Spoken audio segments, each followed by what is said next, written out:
Kami ingin mengucapkan selamat menyambut bulan Ramadan. Assalamualaikum. Yang keberapa?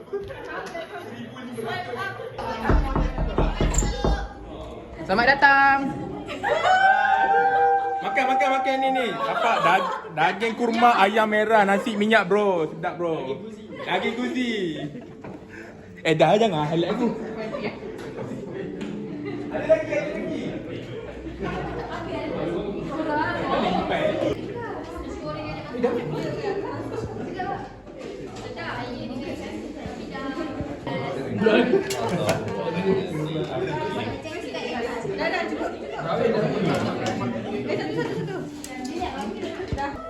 One just lah. One you share just Oh, ada buah juga. Ada buah juga. Ada. Pewaris.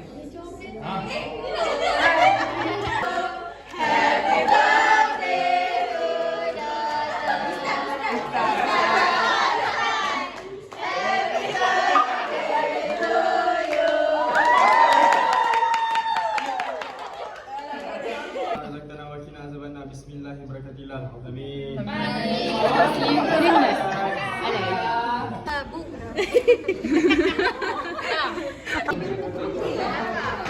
Sebab tadi aku dah makan juga. Aku dah makan nasi. Pilih dua. Kau nak yang mana? Ini dah boleh tambah ini. Ha? Boleh tambah. Tambah apa? Nasi.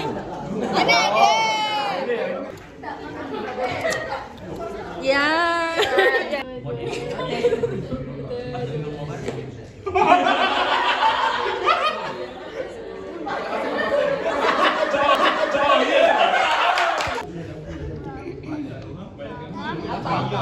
Nampak lah future lawyer.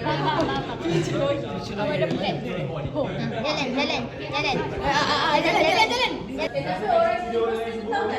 Tapi orang ni tahu tak? Dia tak tahu lah dia apa. Dia tak dihina. Dia tak tahu.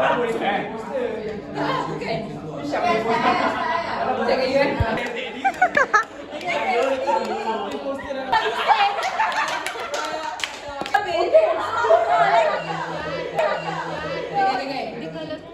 Aina nak kau punya apa?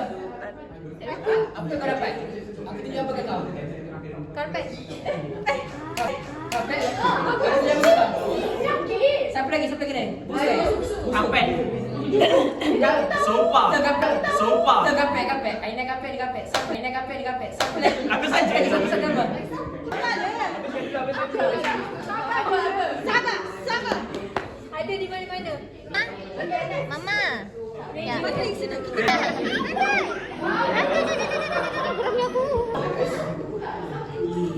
Satu, dua, tiga.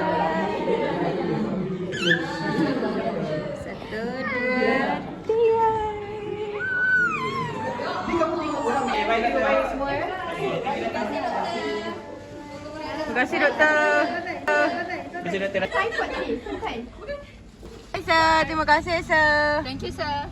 Saya gambar kat grup. Saya gambar kat. Bye. Terima kasih sir. Kami daripada Universiti Tadullah Syah Merah ingin mengucapkan selamat